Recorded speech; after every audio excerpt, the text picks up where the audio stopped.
There was a question that I asked several of the leaders in the church earlier in the week.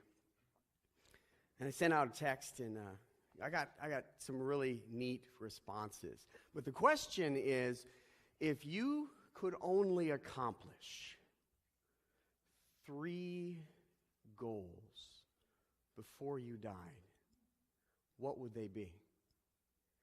Now, the quick bookends on it is it can't have anything to do with your children, because this is very much about you.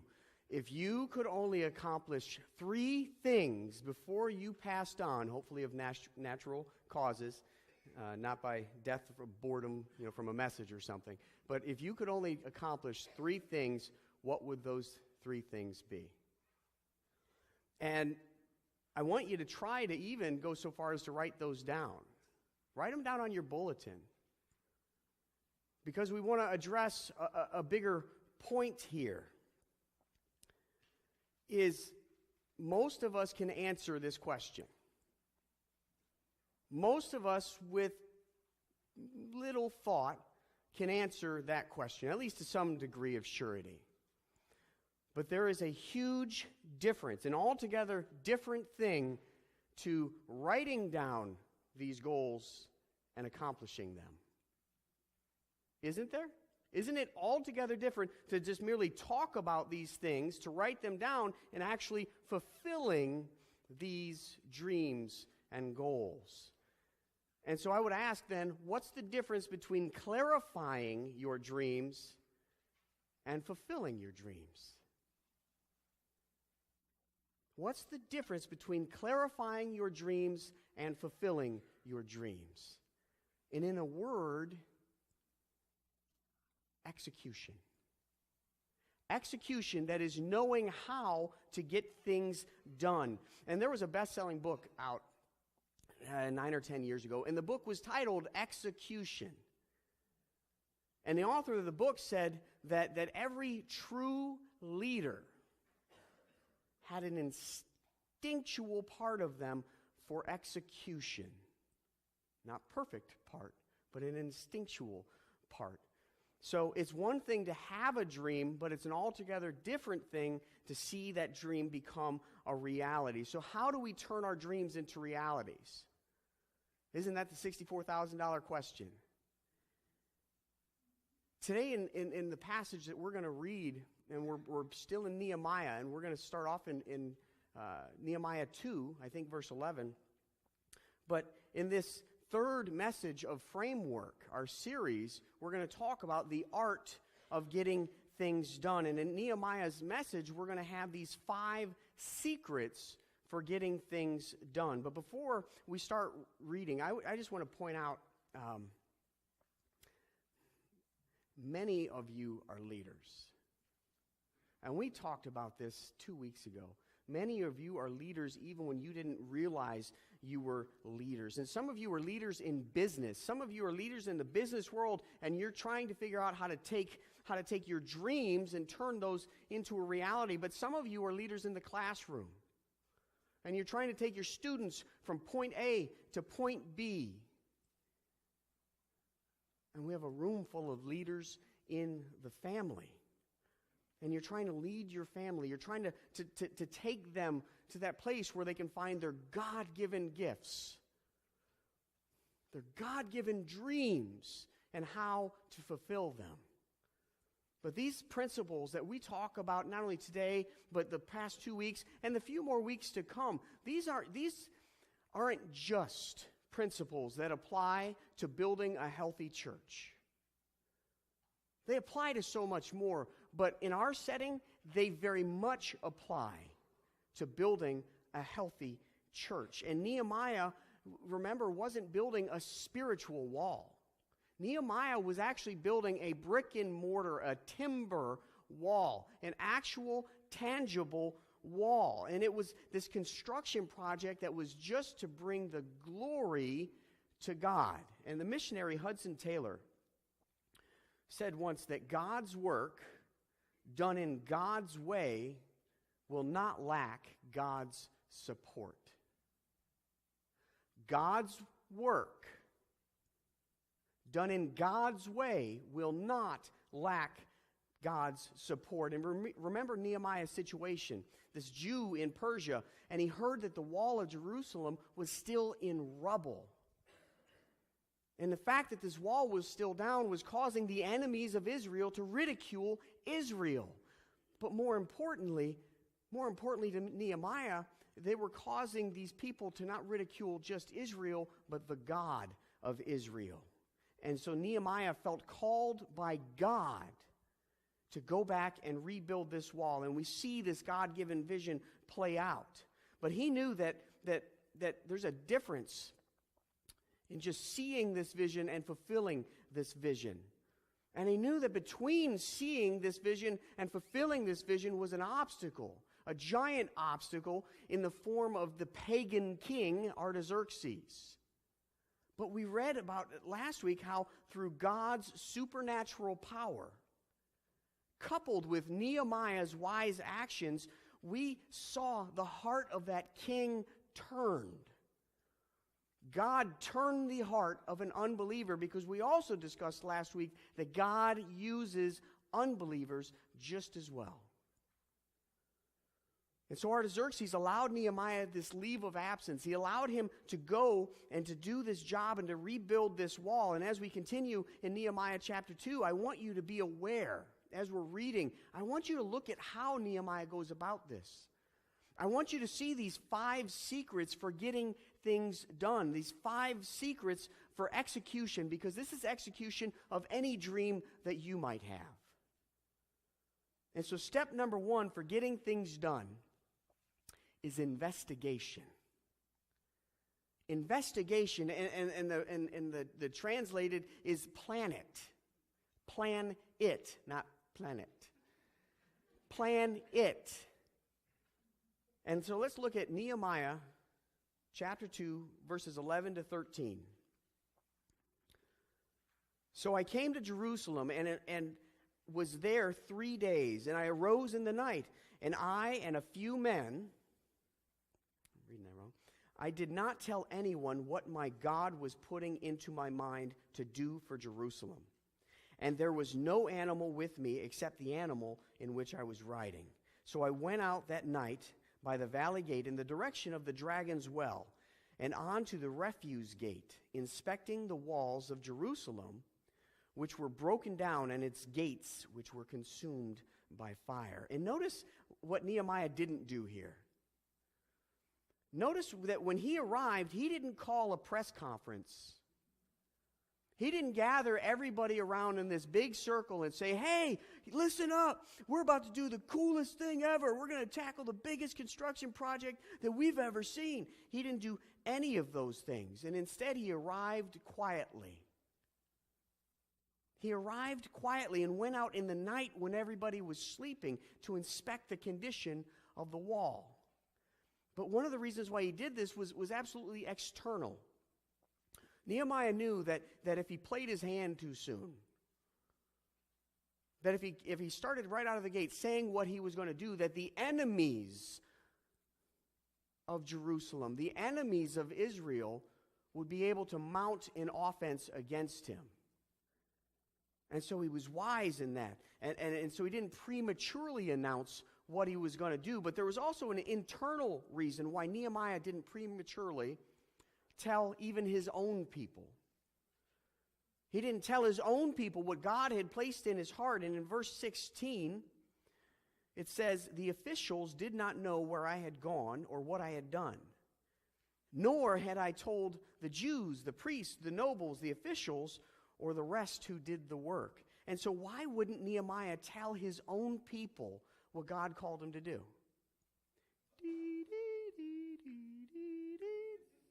No, nothing?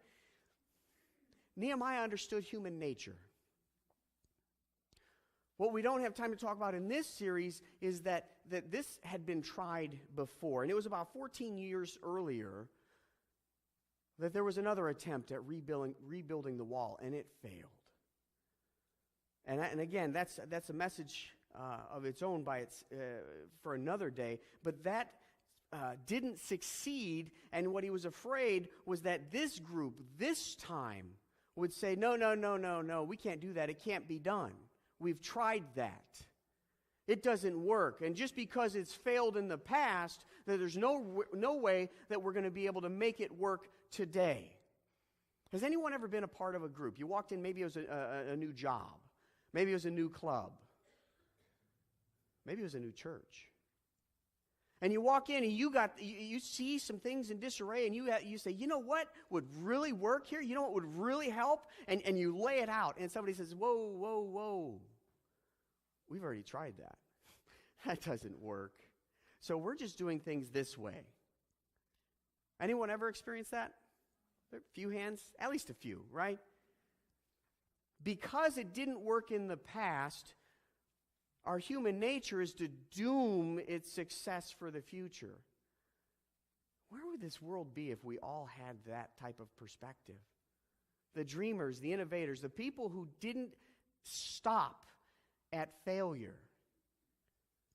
And we see that play out here. And there's this common characteristic that every comedian and every effective leader, and maybe they're one and the same, I'm not sure. Don't tell me. But there's a common characteristic that every comedian and every effective leader need. And that is a sense of timing. And an effective leader needs to know when to deliver an announcement. An effective leader needs to know when to cast a vision and how to do it in the right way and at the right time. And please, by all means, don't take my word for it. I want you to take the word of this crazy guy we found on the internet and see what he has to say about it.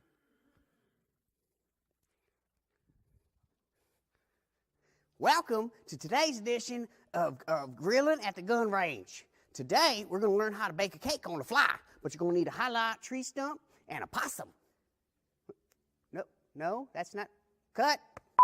Thank you for tuning in to Dancing While Heavily Armed. Today, we shall learn the flamenco. No, that's not it. Seriously, cut. What we're here today at the gun range to talk about is leadership. And really this idea of two different mottos, technically three, but we'll get to that one at the end. Leaders, whether you're leading in your families, in a business, or in this case, what we're talking about, the church, leaders tend to fall into two categories. And these two categories are if you've been in leadership 2 months or 20 years. They tend to be these two categories. And the first category is this idea of a leader who puts together these facts or looks at a situation. But instead of reviewing everything, decides to give the announcements without having all the details. And what that would look like is this. Ready, fire, aim. Okay, and that doesn't even make sense. And so what it would look like is ready, aim. Well, I can't hit my target because I didn't aim before I fired. In other words, I didn't take time to put together those details. But then the other school of thought are so many of the leaders. This is probably more often than the first group, and that is the idea of ready, aim, aiming from a different angle. We need to form a committee. Aim, should we have another meeting? Aim, and nobody ever pulls the trigger. The problem is that leader is wisely gathering facts, but then they're gathering more facts, and more facts, and more facts. And there's one thing to gather facts, and facts are good, but there's another thing that would be called death by facts.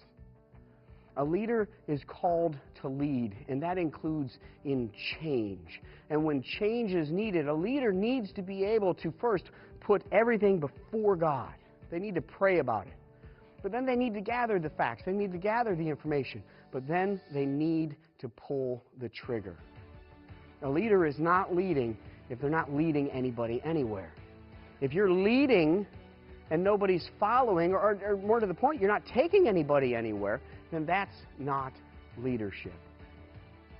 But with time in prayer, with trust in a team, because there is no leader that is by themselves. If you've invested in your team and you trust your team, then all things are possible through God. And with that type of leadership, and that's where I think we all need to strive, what that looks like is, I'm going to switch this out. And this is the normal decision making for maybe a corporation. But a church faces issues every single day. And there are weeks and months where every single day is a new decision, a new area of change that has to be thought out and implemented. And so what that type of leadership looks like is this.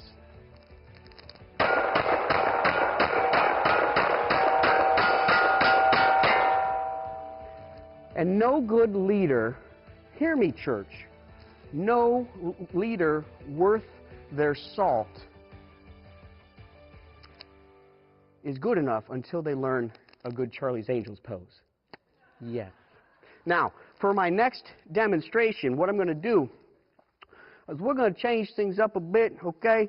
I'm going to put this blindfold on, and we're going to start our next segment. And this is called Shooting by Faith, Not by Sight. What I'm going to do is take a communion cracker. I'm going to put it on my assistant's head, and I'm going to shoot it off. Are you ready? Are you ready? Hello? Are you ready? Are you ready? Oh, that's a flesh wound. That'll be okay.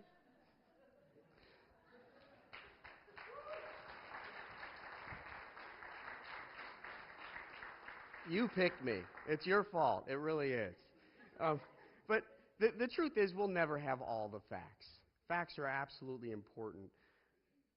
But when it's time to make change and you don't, you miss that window. And if you're a leader brought into any group, that window might be small.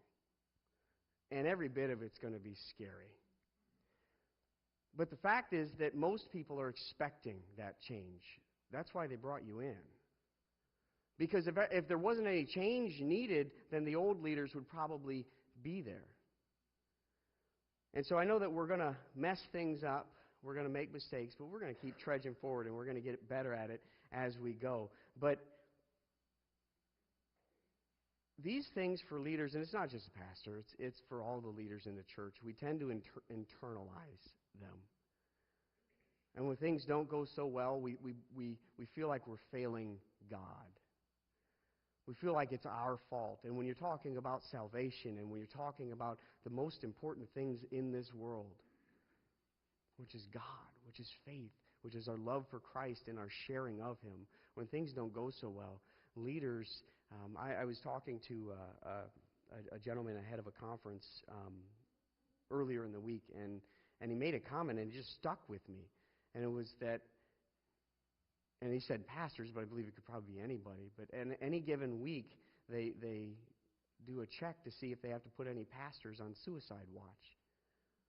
Because, and he used it kind of metaphorically, but he said that pastors at any given week, when the attendance down, and the Christian giving's down, there's programs that aren't working out, or there's stress in the church, a pastor internalizes it and thinks it's their fault. And we need to do just a great job of lifting up the leaders here in the church. I'm fine. I'm not on suicide watch. It'll take a lot more than this. But I've got just an amazing team that's growing, not only individually, but it's growing in numbers. People are stepping up and stepping out. They're stepping up and putting that foot forward, which is going to lead us to this next part. And the second step for getting things done, and we said investigation was the first one. Well, the second one is motivation, and that is announcing it properly. Announcing it in the right way. And that's true whether, again, you're a pastor or a CEO or just leading your families.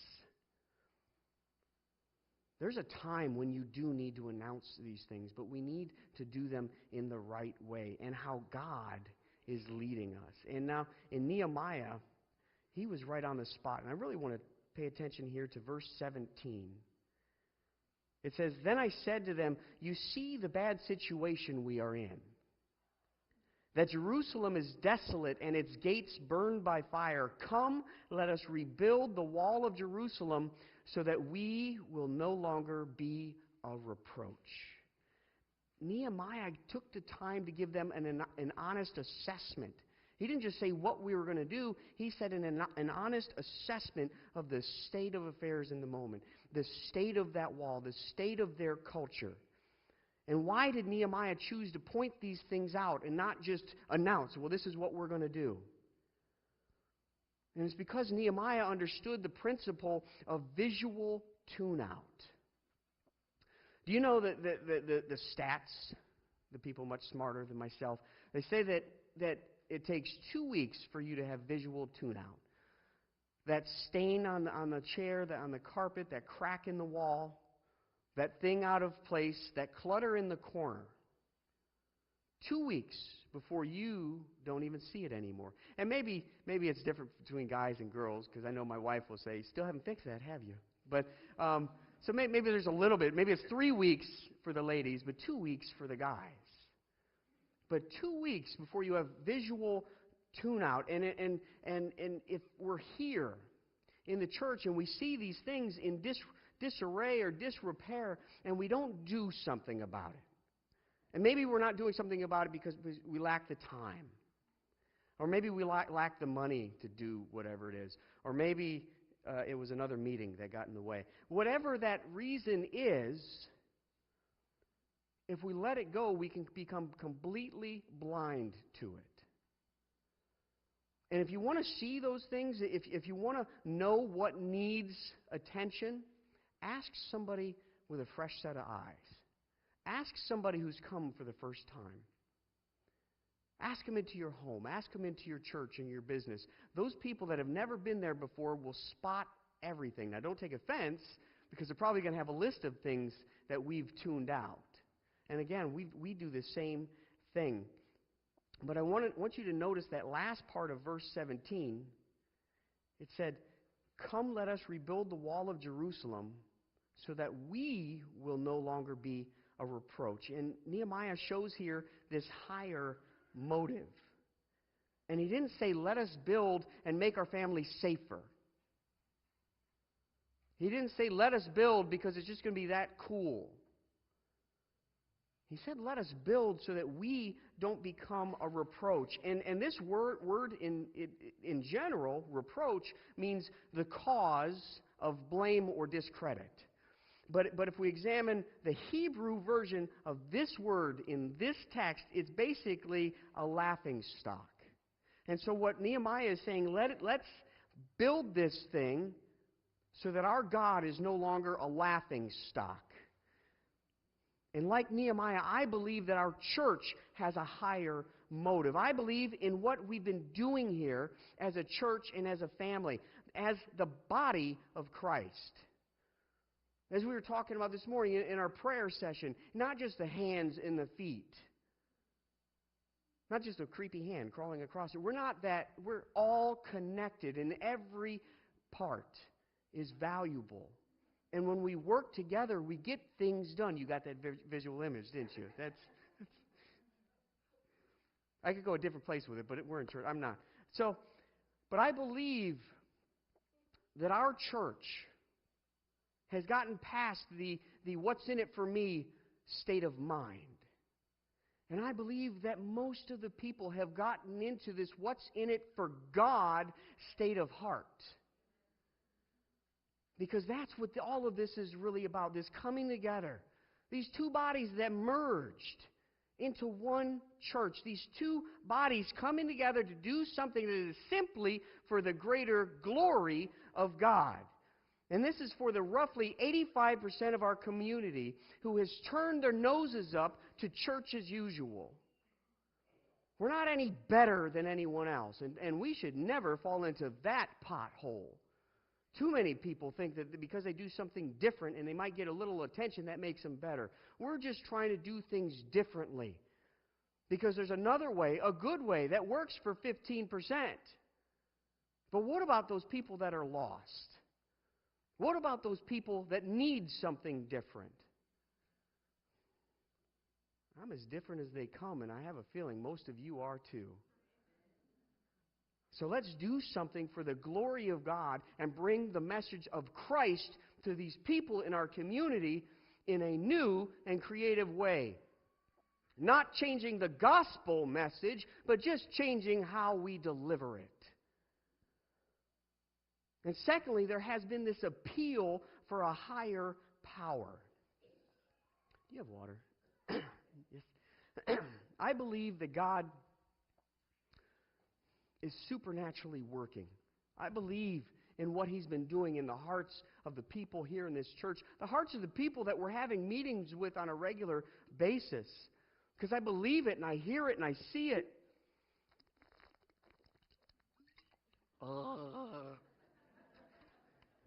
I know it and I feel it. I'm motivated when people talk about the things that they did for the very first time. I walked in that door yesterday after this meeting,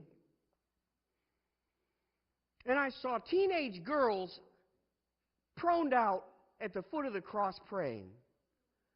Can I get an amen for that? Teenage girls in here knowing that their church is that important.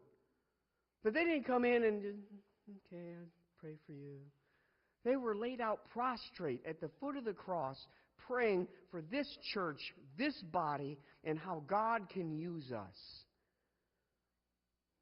And so I know these things, I believe these things because I see these things. And look at verse 18 of chapter 2. I told them how the hand of my God had been favorable to me, and also about the king's words which he had spoken to me. And they said, let us arise and build. So they put their hands to good work. What Nehemiah did first is he shared with people how God had stirred in his heart. And then he cast this vision before them. I really apologize. I apparently have a drinking problem.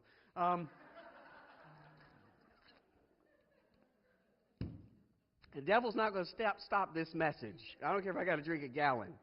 But he told them about what God had done supernaturally and how this pagan king's heart was supernaturally changed in a way that Nehemiah wasn't crafty enough to do. This was a God thing because God wanted him to come back and rebuild this wall. And he's saying to the Jews that this is work for God and this is the work by God. And if I were sitting in your seat, the only question I would have, the only question that matters is God behind all of the things that we're doing? Is God behind our hearts and our motives? Is God behind the programs and the ideas to reach people? Is God behind the things that we're doing in this church? Is God behind bringing that vagabond group of New Hope into this church of Garber, and is God behind bringing them together into Cross Connect? I'm going to say I think so. I do.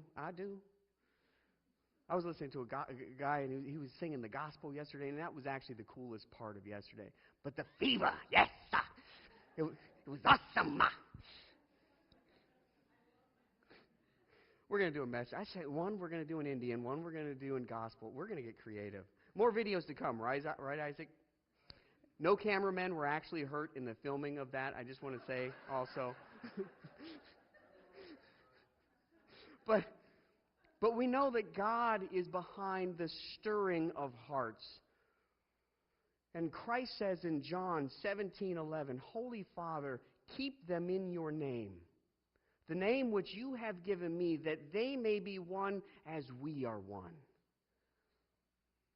And we've become one, folks. I've tried to do what Nehemiah did. I've tried to share with you how God's worked in my own heart, given my crazy testimonies and talking about the things that I've been through. Just to show you what God can really do. Because you think it was cool what he did in Artaxerxes' heart. This was a bigger project, let me tell you. I believe that God brought us here. I believe that I was ordained to be your pastor. I believe that these two churches were meant to come together and do what most thought we couldn't do. I believe the people that are stepping up are going to do even cooler things that they don't even know about. I believe that we're going to actually be planting more churches. I believe that this momentum is only going to build and keep pushing forward because we refuse to let it slow down. There's going to be life here after all these other conversations. And it's not like when we're done ironing out the details of mergers and stuff like that we cut a ribbon and relax. When we're done ironing out those details, because unfortunately there are details, when we're done ironing out those details, it's time to get busy on the more important stuff. It's time to have those distractions out of our way so that we can truly see God's potential in our church. And no more distractions from our ministries. No more distractions from creating new ones. This is just the beginning. I drew out this big, colorful flow chart. Most of the team, they love it. They really do. Don't let them say any different. They love it. And we're going to be bringing more people in to show exactly where the needs of the church are so that everyone can see this and see where their heart stirs. What do they feel passionate about? How they can get involved. And we want to draw attention to those areas that we need assistance in so that we can, again, accomplish more and more. And we're going to be unveiling these things. But no, this isn't just the end. This is the beginning. And I really think that we're going to make a difference. God has been working through these gifted men and women that you're doing life with. These gifted men and women that are giving of their time and doing His work. And they're doing it God's way. They're not doing it Tommy's way. They're not doing it Ashland's way. They're doing it God's way. And Nehemiah showed how God was at work in his situation and how he did the things that we read about. But again, draw attention to, they said, let us rise up and build. And so they strengthened their hands to do the good work. And that phrase, good work, we're going to talk about a little bit more next week. But that word, good work in Hebrew, doesn't mean good effort. It means holy work. They rose up to do the holy work. Which brings us to the third necessary thing to getting things done, and that is determination. Defend it. One of the prerequisites of a leader is being able to move forward in spite of criticism. Nehemiah faced criticism both internally and externally. And we saw in chapter 1, and we'll see it again in chapters 4 and 6, where we're going to see these great spiritual victories, but it is always followed by this time of testing. And we see it right here in today's passage in verses 19 and 20. When Sanballat the Hornite and Tobiah the Ammonite official and Geshem the Arab heard this, they mocked us and despised us and said, "What is this you're doing? Are you rebelling against the king?" And so I answered them, and I said, "The God of heaven will give us success. Therefore we, His servants, will arise and build. But you have no portion, no right or memorial in Jerusalem." And we're going to talk about these characters more over the next couple weeks, Sanballat and the governor and Tobiah and Geshem. Because they were longtime enemies of Israel. And these three men did not want this wall to be built. And yet Nehemiah still moved forward against all these odds. And the way to tell a leader from a non-leader is by the way they respond to criticism. If a non-leader is criticized, they're paralyzed. They stop what they're doing. They stop dead in their tracks. But as soon as this non-leader is criticized, everything has to stop, and we have to have, many meetings, and we've talked about that. But we need to decide what we're going to do and what we're supposed to do. And they think that criticism, it might be outside of God's will. But I've argued before, I think criticism tends to mean that you're in God's will. And a true leader needs to have a tender heart, but also a tough hide. Walter Payton. Anybody know who Walter Payton was? There's a couple hands. Your salvation is set. Walter Payton was a Chicago Bear. He's a Hall of Fame running back. And I'm from Chicago, you know. And he was part of the 1985 Bears, the one year that they won the Super Bowl, and anybody from Chicago knows that one date. It's just a rule. But he passed away about 10 or 15 years ago. And in his career, it was said that he ran 9 miles with a football. 9 miles with a football. But do you want to know the more impressive thing? Do you want to know what the more impressive thing was? Yes? Okay, I was just checking, because otherwise I can stop. I'll move on. Right? Every 3.8 yards, he was knocked down by a guy twice his size. And every time he dusted himself off, and he got up and did it again. And over his career, he took that football 9 miles. Are we ready to dust ourselves up? Dust ourselves off and get up?